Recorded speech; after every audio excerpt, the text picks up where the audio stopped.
Catalunya podia enviar ambaixadors i podia rebre ambaixadors dotats d'un estatus diplomàtic. Catalunya podia signar tractats internacionals. De fet, Catalunya fins i tot participava activament en el desenvolupament del dret internacional, que és l'ordenament jurídic que regula les relacions entre els pobles i entre els estats. Catalunya tenia relacions amb altres pobles hispànics, fins i tot compartint monarca, però aquestes relacions no estaven subjectes a l'ordenament jurídic d'una de les parts, sinó que tot l'ordenament que emanava del monarca s'havia d'establir, havia de tenir una recepció en l'ordenament intern de cada territori.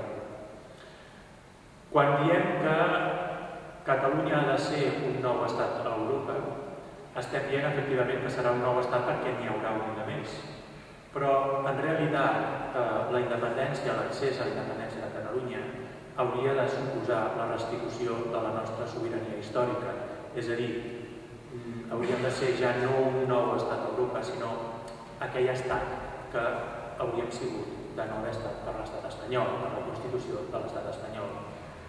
Fent referència històrica al decret de nova planta, la guerra de successió, el 1716, el decret de nova planta no va suposar únicament una supressió de les nostres institucions, de les nostres llibertats, dels nostres furs, com ens diu la historiografia oficial espanyola, sinó que va ser, més que això, la supressió, va suposar més que això la supressió de la nostra sobirania, la supressió de la nostra personalitat jurídica com a entitat de dret internacional. I la independència de Catalunya entenem que hauria de suposar la restitució d'aquesta mateixa personalitat jurídica. Tenim, doncs, una legitimitat democràtica que espero que es pugui manifestar properament i en aquesta legislatura, no en properes legislatures, però també tenim una legitimitat històrica que altres territoris que han accedit a la independència recentment, per exemple, Kosovo, no tenien. Comentar també ja no només les qüestions històriques, sinó el fet que la relació Catalunya-Espanya no es circumscriu únicament en un àmbit, en una qüestió identitària, sinó també amb el que podríem anomenar, si se'm permet l'expressió, una lluita de classes. Fèiem referència a Anglaterra com un dels paradigmes principals d'aquesta lluita de classes. Bàsicament, l'estat anglès, l'ordenament constitucional, les institucions, són producte d'un pacte entre l'aristocràcia i la burgesia d'Anglaterra, produïda a la Revolució Anglesa del 1640. Un pacte que deixava al marge les classes populars. I d'aquí en va resultar un estat eminentment monàrquic, amb un ordenament institucional bicameral, amb un Parlament bicameral, amb una Càmera Alta que era hereditària, fins i tot, i bàsicament aquest pacte entre l'aristocràcia i la burgesia deixava de banda les classes més populars. A França hi havia aquesta mateixa lluita de classes, amb aquests mateixos actors, l'alta burgesia, l'alta aristocràcia i les classes populars. Però es va resoldre també amb una revolució i es va resoldre de forma diferent, amb un pacte tàcit entre la burgesia i les classes populars, que va deixar al marge l'aristocràcia. I d'aquest pacte resulta un estat de nova planta, una república, amb unes llibertats, amb uns valors completament diferents a l'anterior. A l'estat espanyol, històricament, també hi ha hagut aquesta lluita de classes entre aquella aristocràcia terratinent que progressivament provocava fallides de l'estat espanyol. Recordem que l'estat espanyol, al llarg de la seva història, ha fet 23 fallides o en 23 ocasions ha deixat de pagar el seu propi deute. I a cada fallida es produïa una concentració del capital sense precedents. Pensem, per exemple, que al segle XIX l'estat espanyol fa fallida en 8 o 9 ocasions I la manera de sortir-ne d'aquelles crisis econòmiques era fonamentalment desamortitzant els béns de l'Església i els béns comunals del poble. De tal manera que l'Estat s'apropiava d'uns béns que no li pertanyien, no pagava res per ells i els posava a la venda entre aquella aristocràcia que dominava els ressorts de l'Estat i que, gràcies a això, anava ampliant les seves propietats. De resultes d'això es produeix un fet insòlit i és un pacte tàcit entre l'alta aristocràcia i les classes populars, deixant de banda les burgesies que es concentraven principalment a Catalunya i al País Basc. Per tant, l'accés al catalanisme polític té un fort component identitari, però també és una qüestió revolucionària de justícia social, de model d'estat. La manca d'encaix a Catalunya a l'estat espanyol es deu fonamentalment a que s'ha produït una monopolització de les institucions de l'Estat per part d'aquesta aristocràcia. Penseu que avui dia hi ha moltes manifestacions d'aquesta segregació per motius fins i tot identitaris. Per exemple, trobem que els catalans o els membres de la nació catalana no estem representats en les institucions de l'Estat com ho hauríem d'estar en funció del nostre pes demogràfic o del nostre pes econòmic sobre el conjunt de l'Estat. Quan analitzem, per exemple, la nostra representació de determinats cossos de l'administració de l'Estat, trobem que apenas superem l'1%. Ja veiem, doncs, que l'estat espanyol d'alguna manera segrega per motius identitaris. I d'exemples d'aquesta segregació per motius identitaris en trobem en les nostres relacions amb l'Estat, amb les seves institucions i també amb la seva societat civil. Jo recordo ara fa cosa de mig any aproximadament el cas d'Àlex Fàbregas, un esportista català d'èlit que va manifestar públicament la seva catalanitat i això li va costar no pocs problemes, fins i tot alguna amenaça de mort que pot ser més o menys circumstancial o anecdòtica. Però a mi em va sobtar que una determinada institució esportiva de Barcelona es va arribar a plantejar fins i tot el fet d'expulsar Àlex Fàbregas pel fet d'haver manifestat públicament que ell era català i se sentia català. Si l'Àlex Fàbregas, en comptes de ser català, hagués estat una persona de raça negra, i entre el fet de ser de raça negra i el fet de rebre una amenaça d'expulsió d'una determinada institució es pogués establir una relació causa-efecte, ningú dubtaria que estaríem davant d'un cas de segregació per motius identitaris. Doncs bé, hem de saber que el fet de ser català no suposa un canvi en el pressupòsit jurídic. Estem davant del mateix pressupòsit, d'una segregació per motius identitaris.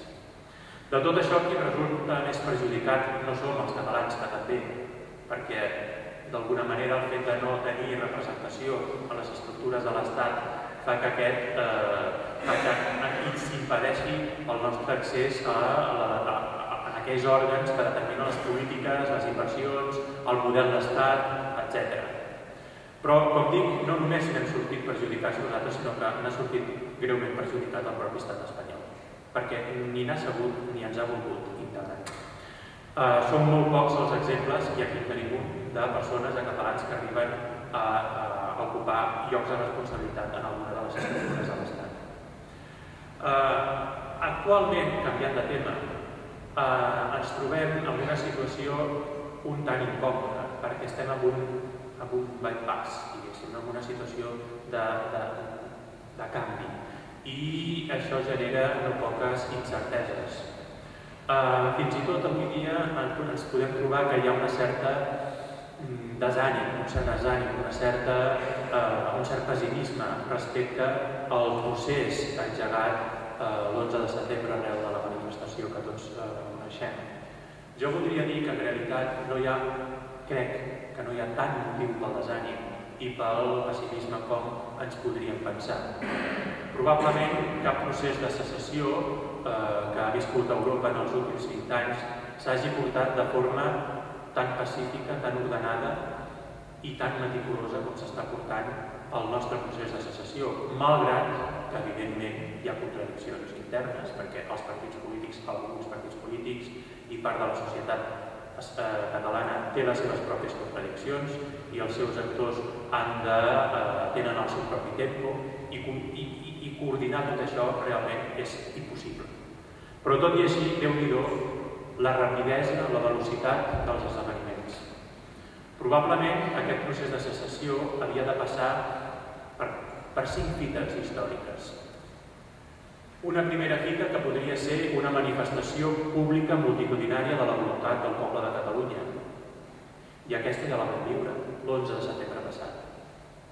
No vol dir que potser més endavant haurem de fer alguna manifestació semblant, que pot ser això, una manifestació, una cadena humana, una costellada, no ho sé, però l'11 de setembre passat el món va veure per primera vegada la cohesió de la societat catalana davant d'una idea, davant de la idea de la independència.